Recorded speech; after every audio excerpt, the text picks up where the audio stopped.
Hey guys, what's up and welcome back to the channel. So, today we are going to be reviewing No Humans Involved.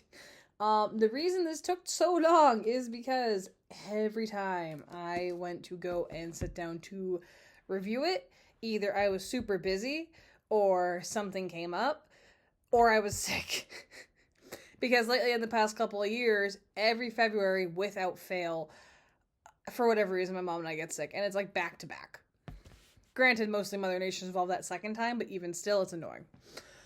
But before we get into it, I'm gonna try and be more uploading on YouTube. I do know that I'm gonna be, I think today or tomorrow, setting up a D&D channel for our streams to go to. If you would like to watch those, but that the way they're on YouTube. I've been trying to figure out a way to post them on YouTube without, but I forget to do it because I always think the view is, or the wait time is a lot longer on YouTube than it is. But nevertheless. Yes. So I'm going to be doing that. I do want to upload on this channel, though, a lot more. But again, what would you guys like to see? But until then, let's see how well I can do this book review. It's been a while since I've read it. But if you guys are new, hit follow. If you guys like books, follow, like, subscribe, do all that. And yeah, and as we always do it, I kind of go over a base overview for the plot, never really going into anything specific. Talking about characters, what I thought worked really well, and then I guess like my overall thoughts. But, so No Humans Involved. The lead that we are following is Jamie Vegas, and definitely, I think, one of the funnier protagonists to read. It's kind of like if Daphne never got her, like, non-damsel in distress arc that they put her through in the movies, which I thought was kind of funny about her. But it's like if they never did that and she still wants to be helpful, but she gets herself in, like, increasingly worse situations. It's very funny.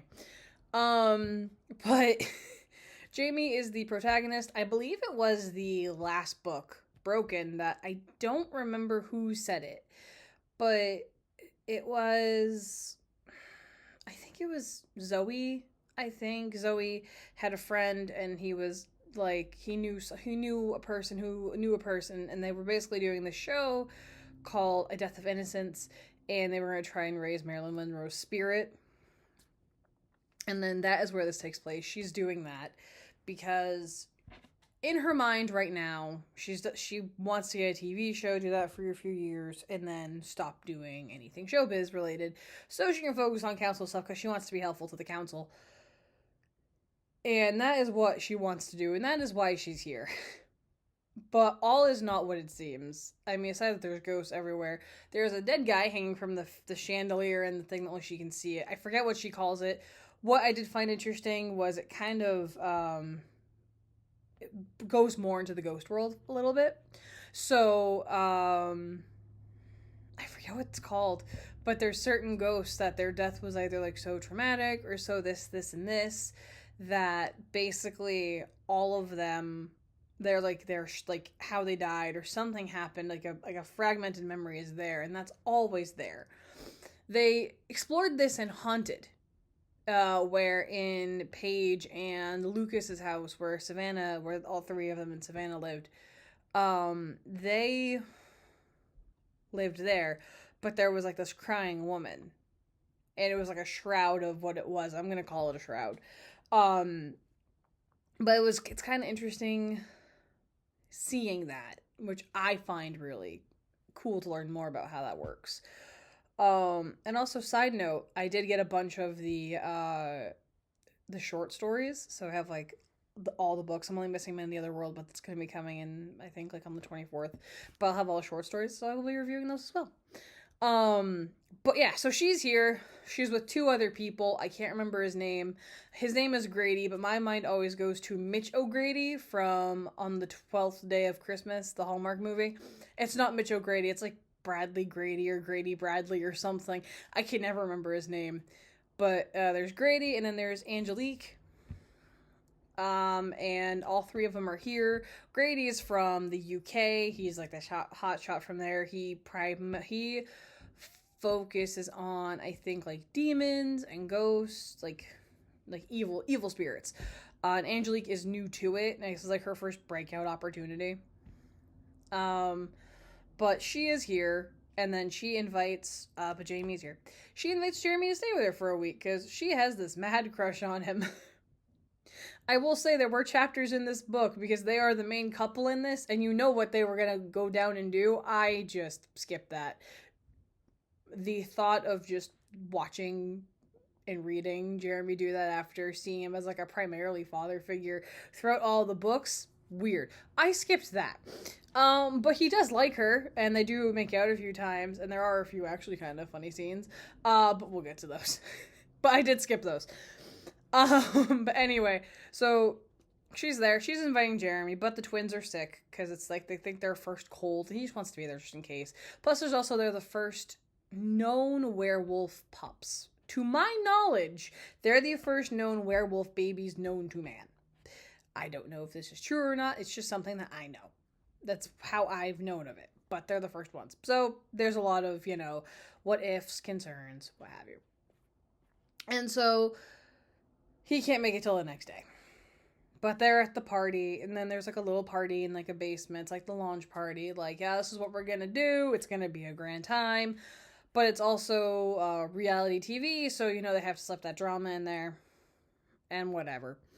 But as on a whim, they decide, hey, let's just try to summon a spirit of Tansy Lane, I think is what her name is. I can't quite remember what her name is. But let's try summon the spirit of Tansy Lane. Okay, why not?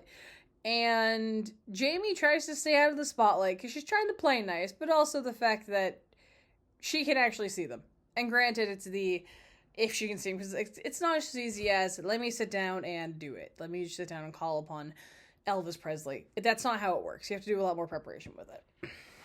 But Tansy Lane actually shows up for Jamie after Angelique is struggling, and then it's, oh, hey, now she's the star of it. Which doesn't exactly help. But whatever. But yes, so this kind of causes a riff, and then it's like, well, how do we know it's Tansy? Oh, well, she says something that no one knew. Birth records show what Tansy told her was true. It's at this point where they start, like, trying to pit them against each other. Jamie catches on to that super quick. But more importantly, what's happening is necromancers and mediums, because their powers are so strong, and they're often abused by, like, like cabals, they often go crazy. And so while she's here, that's a big concern. It's a part of their life, but it's a huge concern. But she keeps feeling things poking at her. And she thinks she's going crazy. She keeps calling out to him, but she doesn't realize it. And after a couple of chapters, she realizes that these aren't just normal ghosts. These are the ghosts of kids that are now trapped to this land. Because usually the ghosts get swept away. But these are kids, and they're still trapped here. So now we need to figure out what is going on. They ask about, they ask Clay, they ask Elena, and they especially ask Clay because he is a professor, I think he's a traveling professor is what his title is technically, but he does a lot of, I forget what he does. But he does a lot of things that have to do with, werewolves and turning into creatures and what tribes believed in with that sort of stuff. I am blanking on the name, so if you guys know what it is, please do comment what it is. I'm blanking on what he does. I know what he does, though. But basically, he does all of that stuff, so they ask him, and they ask all these other people. You do see a few cameos, though, in this book. You see Ayrton, he was from Haunted. You see Eve and whoever, her boyfriend, Kristoff, Savannah's dad. So you see those guys. She asks Eve, but Eve is off busy. She's doing angel stuff, so she can't say. And it's funny. How it's those unnecessary bleep things in movies and stuff that people will do funny videos with. She'll be like, oh yeah, I'm doing this angel stuff, or I'll do this angel shit, and it'll be I'm doing bleep shit because it cuts it off. It's funny, but basically that's all that's happening. So there's that going on. So Kristoff is there. She doesn't exactly trust Kristoff, but she trusts Eve. Eve's her ghostly confidant basically after Haunted. But Eve doesn't know it, so she gets in contact with Aridin. Aridin possesses Bradley or Grady. I don't know his name. His name's gonna flip flop throughout this review. I know Bradley was somewhere. But basically he possesses him and he says, "Oh, well, what if you're barking up the wrong tree?" And she's like, "What do you mean? I don't know any like religious practices or cultural practices and whatever." It's like, "Well, think about it. If and he brings up some good points too. But humans, what if humans found magic? They would just become a new magical species. Like werewolves didn't exist for a long time. The druids went out of style and so did nymphs, I believe, as well." But they just kind of became one with the gene pool and they became your everyday humans. Essentially. And that's what he says. So then they now go to the conclusion that's humans doing it. So that's when they go into like the cultural practices of certain things and how you do it. This is also the book where we meet Hope Adams. I think she's mentioned in one of the other books, but this is where we formally meet her, and she works for True News, which she is a demon. She's the daughter of Lucifer. She has like chaos visions, so if like someone died of like a chaotic death, she can sense it. What the fuck? Excuse me. She can sense it and see it. So that's kind of like her thing. And so they get in contact with her and she's helping find leads and stuff. And then there's also a couple other people there. There's a guy, I can't remember his name, and then there's May Donovan. Also too, all like the interlude chapters in this are all kids that were getting killed. It's either all the kids that were getting killed or it's the person doing it. And it gets to the point where we know it's a woman. And I think she has a distinctive accent. I can't remember what that accent is. It's like I said, it's been a minute. I finished it last year and I'm still struggling to get through Living with the Dead, but we'll get there. So, but yeah, you meet May Donovan, you do all that, and then they kind of like follow all these different leads. Like at one point, I think it's before Jeremy gets there, but Savannah says, "Oh, my mom knew this black witch. You can use her talking to her dead husband as like a bargaining chip and whatever to try and get results." Well, that doesn't work out in her favor. Savannah saves her ass. But they don't get anything there. They go to this like sex guy's shop, and it's this guy. He runs a sex shop. I can't remember his name, but he ends up dying by the hands of the bad people. But it's just one of those things. But he believes he's like contact. It's like just like it's a perverted sex thing. He's using oh, you can have sex to give magic powers. That's not what it is. At least I didn't think that's what it was. I don't know. But they run into him, and then he tries to give him answers. They go back, and then they find him dead.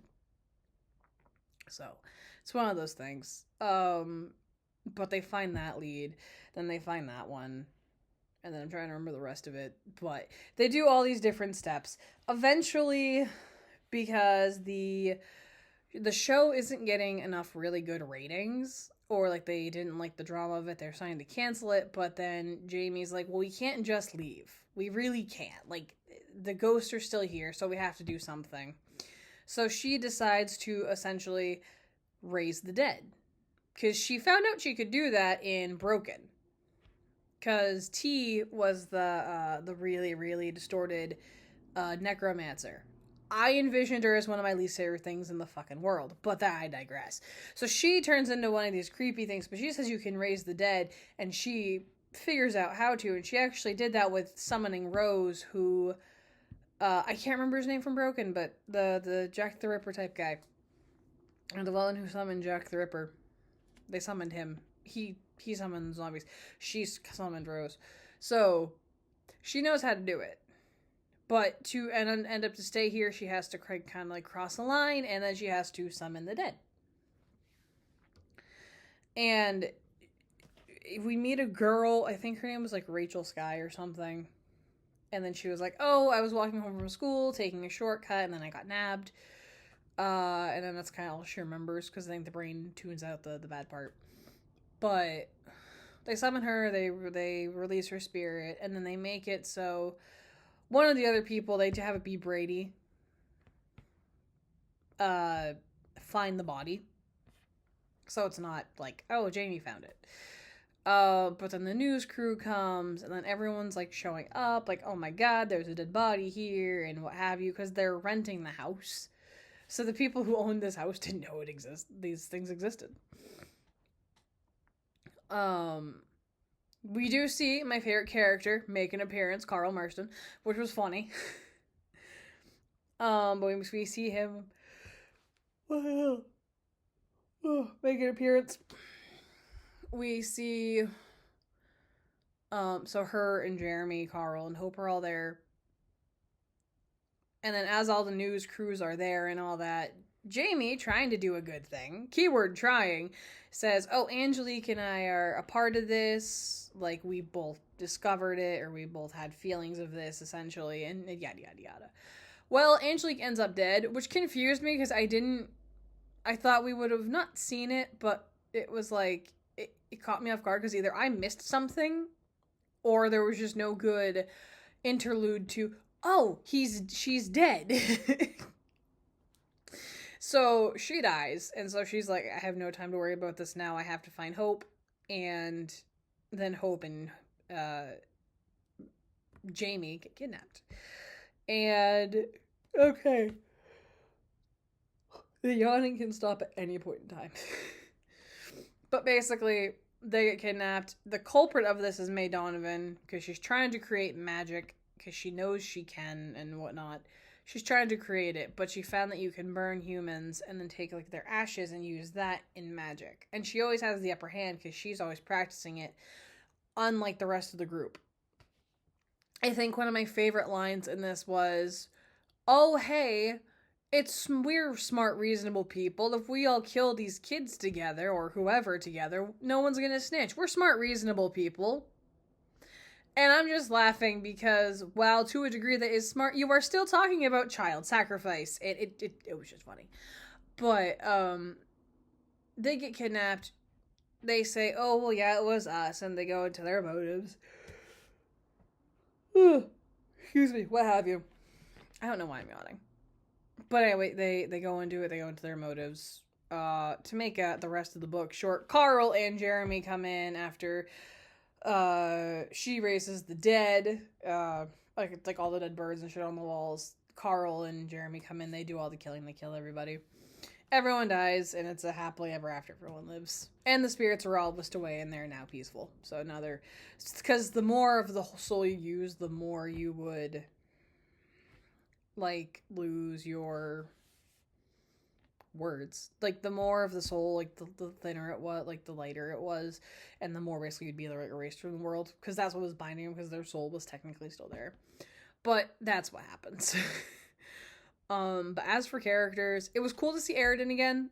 He was, even though he was only in like 1-2 chapters, it was fun to see him again.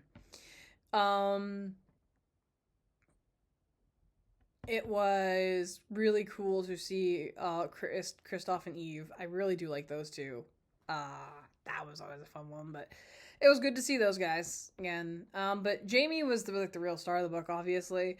It was really cool how basically I take her as a metaphor for over worrying, because my mindset is the worrying kills you more than what actually is what it is.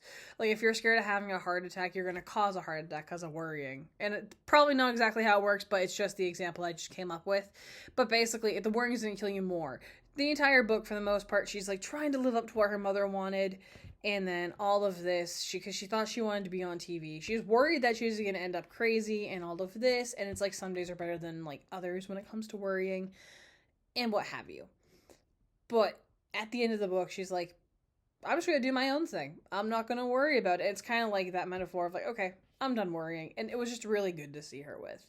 Again, also really good to see Jeremy as well. I am glad they got together. I still did skip their chapters. No, I ain't reading that shit. But yeah, so...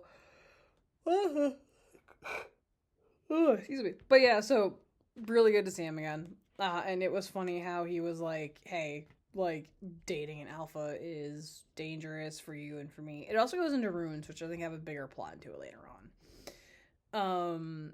Hope was cool, getting the introduction to Hope. Seeing Carl again, always a good time, but then again, Carl is my favorite character.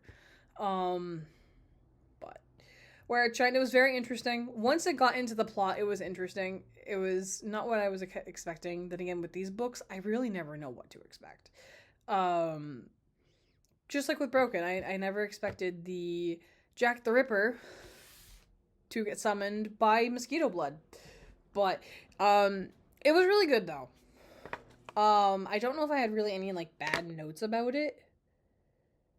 Again, it was still very funny seeing Jamie just try to do something. Oh, I'm gonna be a badass, and then it just fail horrendously. But it's always funny to see that in all of the books, honestly. But yeah, I don't know where I would rank this one, honestly. Obviously, it would be above like Stolen, because I still think that was like the worst pacing one. Good book still though. But it was really good. But I mean, it was a really good read. It was really fun. Also, too, I read the book, but I don't remember like the minor details. So if I missed anything, that's why. I meant to really do this one, like I said, a lot sooner, but apparently now every February we're gonna get sick, and then I'm gonna get sick again. That's been apparently the trend for this year and last year. So it was just also busy times. But that is the review, guys. Thank you all so much for joining me on this. When you guys read it, do let me know how you thought about it. And yeah, or just let me know what your thoughts on it, if you liked it or not, characters you liked, different moments. Let me know. Anyways, enjoy the rest of your day, guys. Like I said, hit follow, hit like, comment your thoughts, and we'll see you guys in the next video. Later.